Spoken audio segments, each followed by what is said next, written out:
Hace un mes te hablé de los casos de los media más aterradores. En ese video te mostré historias que por más que sean perturbadoras o inquietantes, me faltó mostrar lo peor. Por eso, hoy vamos a explorar 5 casos de los media que no deberías buscar, volumen 2.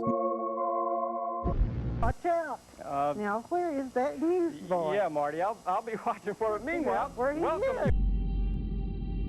En 1980, un programa empieza a emitirse en la Christian Television Network llamado Joy Junction. Era el típico show de televisión pública, bajo presupuesto, decorados simples y ambientado en un pequeño pueblo ficticio con ese mismo nombre. El presentador era el sheriff del pueblo. Durante el tiempo que estuvo al aire, los habitantes del pueblo iban apareciendo para participar en segmentos educativos sobre la Biblia, y los niños eran invitados a jugar, responder preguntas y formar parte del programa. Todo muy familiar.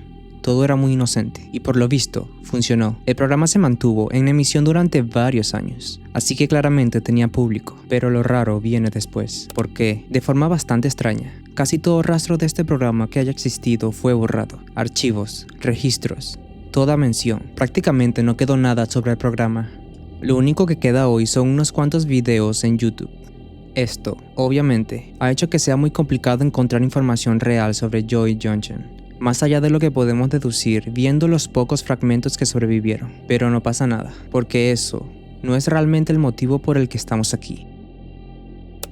Uno de los miembros más recurrentes del elenco era un ventrículo llamado Ron, que aparecía en casi todos los episodios acompañado de su muñeco, Marty. Generalmente tenían una breve charla relacionada con el tema del día, y en el material que aún se conserva, su segmento servía como una transmisión entre dos partes del programa. El nombre completo de Ron era Ronald Brown, y tras el final de Joy Junction, fundó en Florida su propia empresa de marionetas llamada Puppets Plus. En su sitio web se mostraban distintos clientes y los rangos de edad para los que trabajaba, principalmente niños pequeños y preadolescentes. A simple vista, nada parecía fuera de lugar, pues verán, el entretenimiento infantil siempre ha sido parte de su especialidad. Sin embargo, cuando se analiza su vida con más detenimiento, la imagen empieza a tornarse inquietante. Con el paso de los años, comenzaron a surgir episodios extraños relacionados con su comportamiento. En 1998, por ejemplo,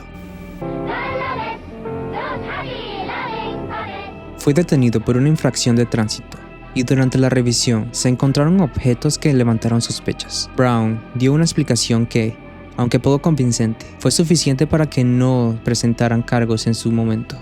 Durante los años 2000, también hubo reportes de conductas cuestionables relacionadas con niños de su comunidad religiosa, como ofrecerle traslados frecuentes en un vehículo de la iglesia, y a pesar de lo incómodo de la situación, las autoridades no pudieron actuar, ya que no existía una denuncia concreta ni pruebas de un delito, pero todo cambia radicalmente a principios de la década de los 2010.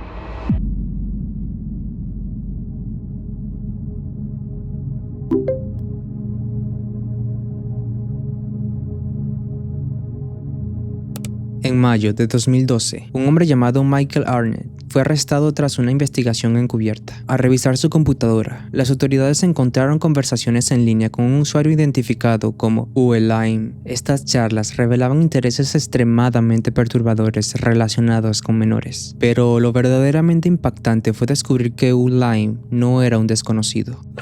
Era Ronald Brown, pues ese nombre se trataba de una identidad digital que Ronald utilizaba para expresar sentimientos y fantasías inaceptables, muy alejadas de la imagen pública que había mantenido durante décadas. Pues recordemos que Brown había construido toda su carrera alrededor del trabajo con niños, incluso apareciendo en televisión frente a miles de personas. Las conversaciones, extraídas directamente del documento oficial, fueron suficientes para encender todas las alarmas. Tras colaborar con la plataforma donde se realizaron los mensajes, las autoridades lograron vincular a Brown con otros perfiles en sitios web de contenido ilegal, aunque muchos de estos registros se perdieron con el tiempo. Los informes describen claramente el tipo de material y comentarios que publicaba. Para ese punto, ya existían pruebas más que suficientes. El 19 de julio de 2012, la vivienda de Ronald Brown fue allanada. En el lugar se encontró una gran cantidad de material ilegal, objetos que estaban profundamente relacionados con sus obsesiones, registros escritos de pensamientos que se remontaban a décadas atrás y otros elementos que confirmaban la gravedad de la situación. Brown fue declarado culpable y condenado a 20 años de prisión federal, además de quedar bajo supervisión permanente. De haber cumplido la totalidad de su condena, habría recuperado la libertad en 2033. Sin embargo,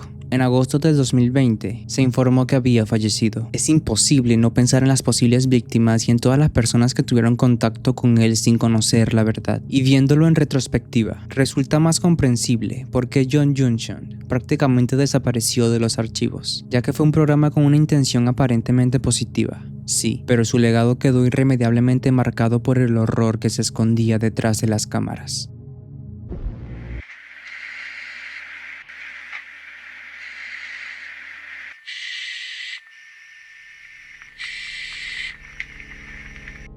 En octubre de 1999, los residentes del sur de Fort Worth, Texas, comienzan a notar un olor extraño flotante en el aire. Es repugnante, provoca náuseas, un hedor fuerte y penetrante a descomposición. El olor es imposible de ignorar y se expande rápidamente por parques, casas y negocios. Algo en la zona se está pudriendo, es obvio, y con ello arrastra una ola inevitable de lo que solo puede describirse como un olor a carne en descomposición. Asqueados y preocupados, los vecinos se comunican con las autoridades con esperanza de que alguien, quien sea, pueda averiguar qué demonios está pasando. Este olor apareció demasiado rápido. Y entonces, ¿de dónde viene?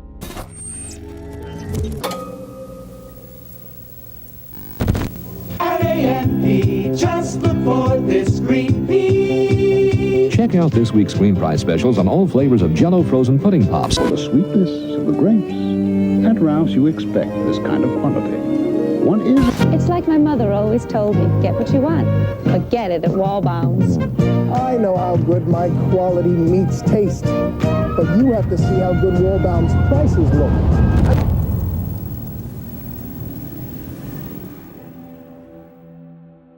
En la esquina de Hemphill y West Fox Street se encuentra un edificio abandonado, un edificio llamado Mexia Supermarket. Se sabía que había sido propiedad de una familia originaria de Laos y que durante años sirvió al vecindario. Pero ahora no había ningún rastro de ellos. Su tienda estaba pudriéndose, su casa vacía, y un poco más arriba a la izquierda, lo único que quedaba de su existencia era un vecindario entero sufriendo por un olor imposible de escapar, y un supermercado que se estaba deteriorando bajo su propio peso. Dentro del lugar, los productos de la charcutería y la carne se habían podrido y cambiando de olor mientras las bacterias lo consumían. Las frutas y las verduras comenzaron a marchitarse y a liberar gases peligrosos. Los productos congelados y la leche explotaron debido a una fermentación descontrolada en su interior, y el aire dentro del edificio era irrespirable, ya que el oxígeno se había agotado por completo.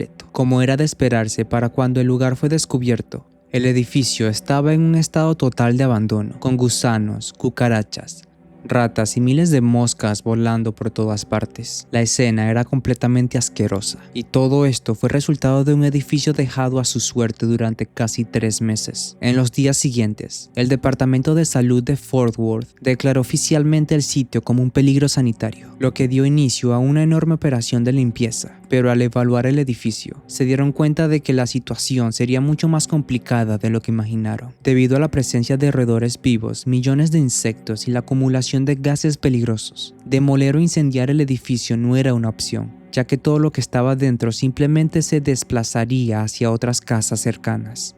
Así que en su lugar, se contrató a un equipo profesional para limpiarlo manualmente, equipados con trajes de materiales peligrosos y tanques de oxígeno. Su tarea era embolsar y retirar la comida podrida, desinfectar cada superficie del lugar y fumigar el edificio. Todo eso mientras caminaban sobre millones de insectos. Según los reportes, la escena inicial estaba tan infectada de moscas que los equipos de limpieza no podían ver más de unos cuantos metros frente a ellos. Los trabajos de limpieza tardaron casi un mes en completarse, y para diciembre, el edificio estaba completamente vacío, aunque todavía conservaba un olor persistente a descomposición.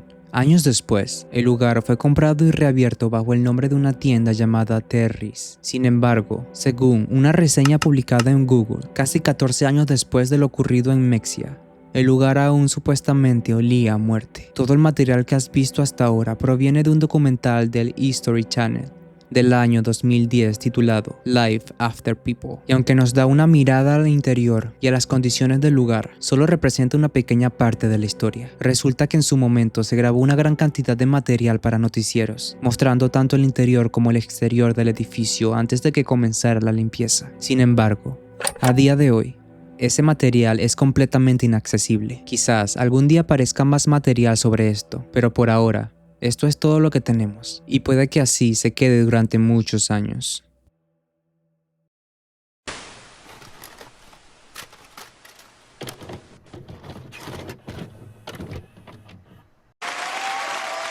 Over time, he reached the status of a national celebrity. It was as if he had become a star. Es principios de los años 2000 y Silent Hill 2 atormenta al mundo. Circuit City lanza una oferta especial de videocámaras y en CBS Channel 11, un entusiasta de osos llamado Timothy Treadwell aparece en el programa de Letterman. Por donde se lo mire, Timothy Treadwell fue un amante de la vida salvaje desde siempre. Durante los últimos 11 años, se había esforzado por convivir con osos nativos del Parque Nacional Katmai en Alaska, documentando sus experiencias siempre que podía. Cada vez que este hombre se adentraba a la naturaleza, llevaba una cámara consigo y parecía mostrar una notable ausencia de miedo al interactuar con animales que, literalmente, podían acabar con su vida en cualquier momento. A lo largo de los 90, Treadwell era conocido por viajar por todo Estados Unidos, educando a jóvenes interesados sobre los osos y su relación con el entorno natural. Junto con todo eso, compartía videos de sus expediciones, despertando una apreciación por el mundo natural en una generación de jóvenes. Estos esfuerzos hicieron que la popularidad de Treadwell se disparara, y para principios de los 2000, prácticamente se había convertido en un hombre conocido en todos los hogares. Por lo que parecía, el estilo de vida de Treadwell era inherentemente peligroso, pero completamente gratificante. Un baile constante con el diablo, y aún así, algo de lo que él estaba profundamente enamorado. Sentía una especie de unidad,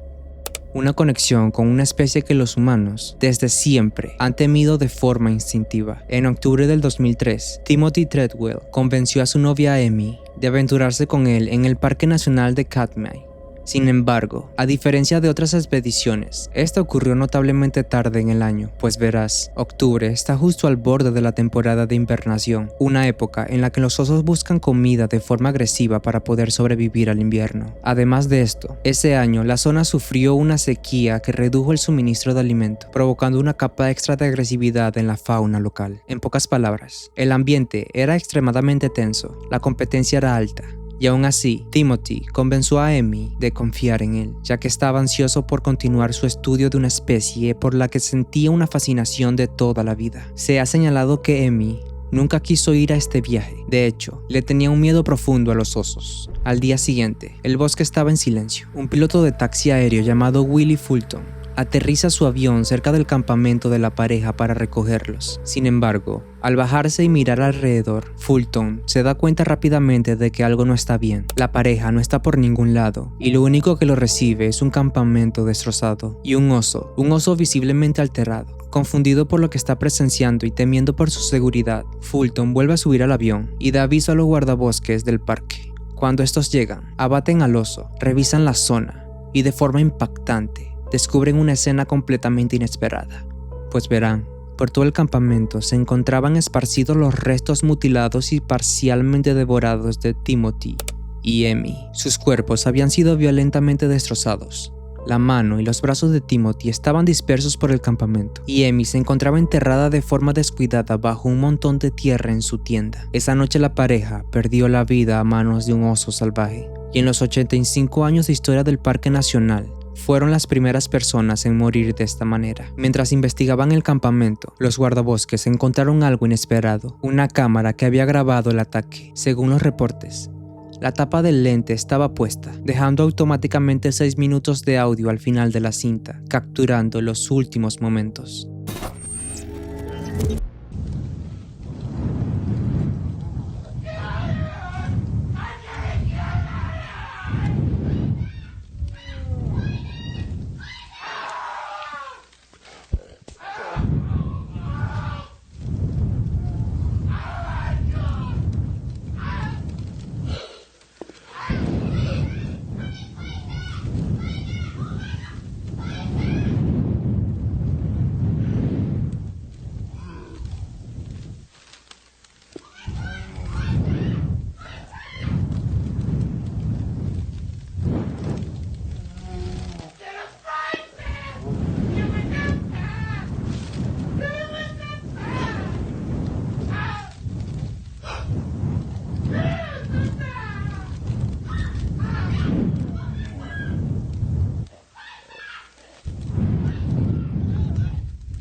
Desde este incidente, la única copia de esta grabación ha permanecido en posesión de Jewel Pollaback, amiga cercana de Treadwell, quien hasta el día de hoy nunca la ha escuchado. Aparte de las autoridades, la única otra persona que se sabe que escuchó fue el documentalista Werner Herzog. Sin embargo, tras solo unos segundos, se quitó todos los audífonos, le pidió a Jewel que nunca la escuchara y le recomendó encarecidamente que la destruyera. Hasta donde se sabe, Jewel Pollaback sigue en posesión de esta legendaria grabación y ha comprometido mantenerla sellada y no escucharla jamás en su vida.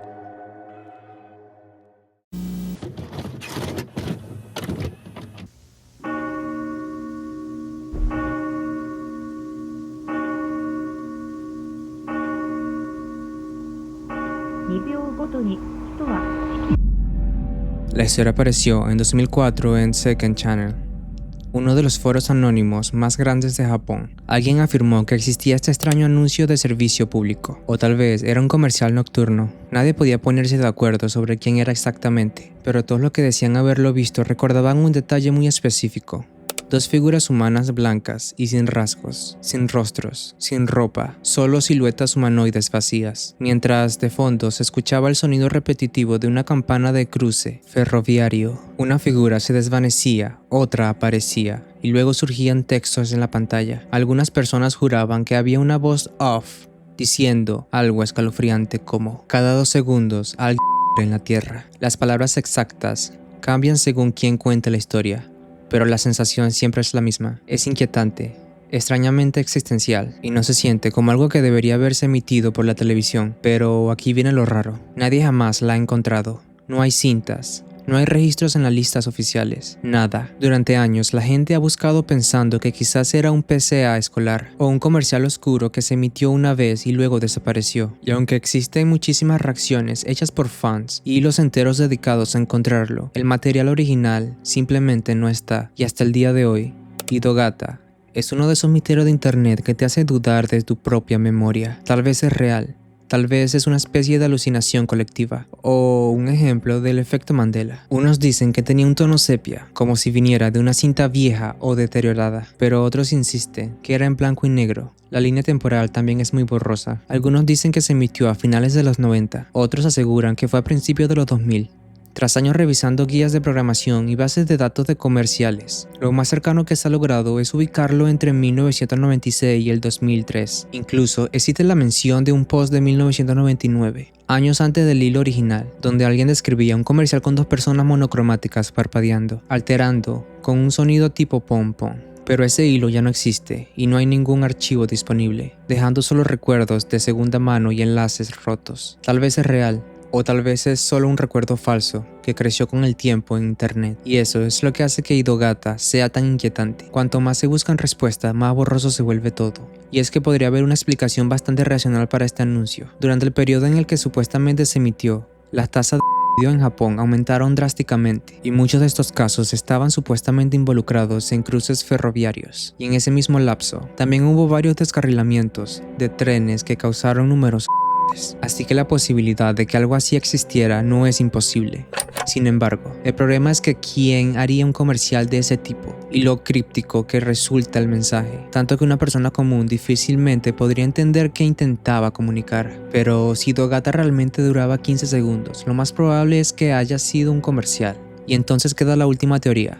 Tal vez todo sea un recuerdo colectivo falso, un caso del efecto Mandela donde muchas personas recuerdan vívidamente algo que en realidad nunca existió. Hasta ahora no hay pruebas concluyentes en ningún sentido. No hay cintas, no hay capturas, no hay nada que confirme de forma definitiva que Hitogata alguna vez se emitió. Pero eso no ha detenido la búsqueda. Aunque el post original data de 2004, la gente ha estado investigando durante más de una década. El rumor creció tanto que en algunos foros, como Fifth Channel, los moderadores prohibieron por completo hablar del tema porque desviaba hilos que no tenían nada que ver. Aún así, la gente siguió buscando. Personas de todo el mundo están revisando cintas VHS, archivos de televisión y colecciones de comerciales antiguos, con la esperanza de demostrar de una vez por todas si Hitogata realmente existió, y si no fue más que una historia de fantasmas para la era de internet.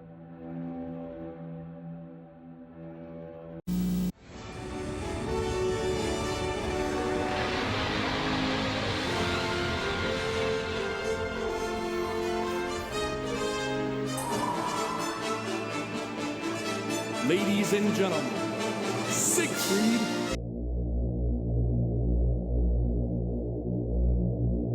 Siegfried y Roy eran un dúo alemán que realizaba distintos actos en vivo, como magia y acrobacias extremadamente peligrosas.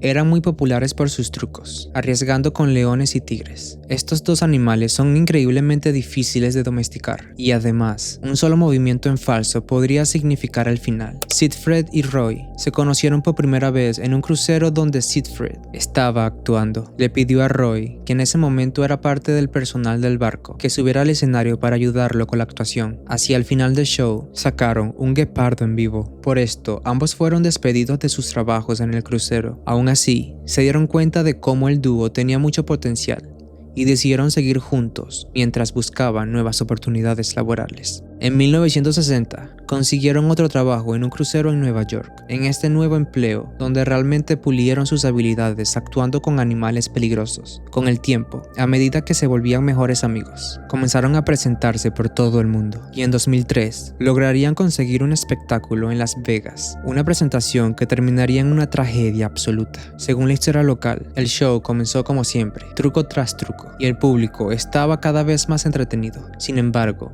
alrededor del segundo 45 ocurrió la tragedia. Uno de los tigres de repente se lanzó sobre Roy. El tigre comenzó a atacarlo en el cuello y lo arrastró fuera del escenario. Mientras el tigre lo atacaba, personas del público comenzaron a correr, desesperadas, hacia la salida. En cuestión de segundos, alguien tomó el extintor y lo roció sobre el tigre, logrando detener el ataque. Roy estaba perdiendo mucha sangre y fue trasladado de inmediato a emergencias. Como resultado del ataque, Roy sufrió daños permanentes en sus habilidades motoras y del habla, mientras quedó parcialmente paralizado debido a un derrame cerebral que tuvo durante la cirugía mientras los médicos intentaban salvarle la vida. Después de esto, uno de los voceros del evento declaró que si el animal realmente hubiera tenido la intención de hacerle daño a Roy, todo habría durado solo 2 segundos y no habría sido necesario llevarlo al hospital. Pues si lo vemos desde ese punto de vista, podemos darnos cuenta que el hombre tuvo muchísima suerte. Si el tigre realmente hubiera querido matarlo, lo habría hecho. Este incidente llegó a titulares de noticias en todo el mundo, y con esa exposición se crearon muchas producciones sobre el caso. En 2004, poco después del incidente, el canal Discovery emitió un programa llamado Anatomía de una mordida de tigre y usó el caso de Roy como ejemplo principal. El programa incluía una recreación en 3D del ataque, creada a partir de testimonios del público. No existe ningún video del ataque, ninguna persona del público estaba grabando. Sin embargo, sin que el público lo supiera, la producción del show tenía cámaras grabando todo el tiempo. Estas cámaras captaron prácticamente todo, desde el inicio del espectáculo, el ataque del tigre, a Roy siendo arrastrado, al público entrando en pánico,